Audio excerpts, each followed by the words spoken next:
How's it going, everyone? This is Taylor Lewis with the Pulmonary Performance Institute, and I just wanted to come and talk to you a little bit about something we always discuss with our clients and future clients from the beginning. And we always start when we're talking about physical activity is trying to get to the bare bones of what your goal actually is. So when our goal is a little bit foggy, we don't have precision target to go after. So we'll always discuss from the get-go, what is your goal? So sometimes it's improving lung function, decrease in body mass, or increasing muscle mass. And once again, all these will tend to tie within each other. So you can increase muscle mass, improve lung function, and decrease your BMI. But once again, we want to start to quantify. So let's say that it's like, I want to improve muscle mass. Okay, maybe you have a good aerobic capacity. So the reason why we'll discuss this is because we may not want to do as much aerobic type work. So running, jogging, kettlebell swing, stuff like that when we're trying to improve muscle mass. Now they work together, but once again, there's only so much time in the day. So what we may program is a little bit more. We may go 3 days strength, and then 2 days aerobic or anaerobic training, okay? Just because, once again, we also have to think about, with our goal, how much time do we have? Now, that's something we want to think about, so when we get to the next step of programming, it's like, what exactly am I trying to accomplish?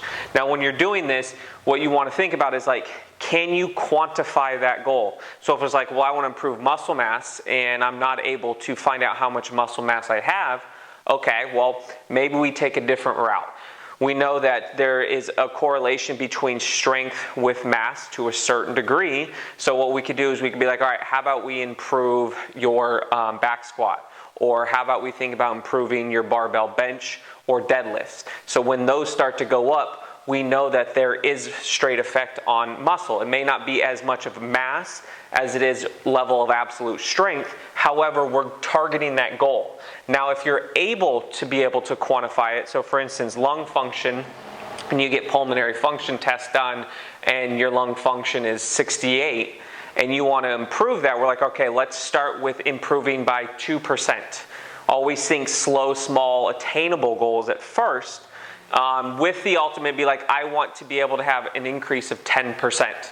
Okay, that's going to be our absolute goal at the top pinnacle, but slowly integrate 1% at a time. Now, how would we improve lung function? A couple things. We add in breathing exercises. We work on improving muscle mass or muscle strength because the musculoskeletal system ties in with the respiratory system. Your diaphragm is a skeletal muscle. So if we improve muscle strength, that's going to help with lung function. So you'll see that these also can tie in together. So thinking about when you're starting your program, first taking a step back and sitting there and writing down your goals, because your goals are going to dictate what your program is going to look like. And we just shot another video about after the goals, what to do. So check that video out. But the number one takeaway is be precise and quantify those goals, so then it doesn't leave it in this foggy area of being able to reach it. Plus, when you reach those goals, it's going to help improve that, that milestone and make it that feel good, like accomplishment. So something to think about when you're starting your program, or maybe you're just resetting and trying to figure it out. But always good to be very clear and precise on what you're trying to reach.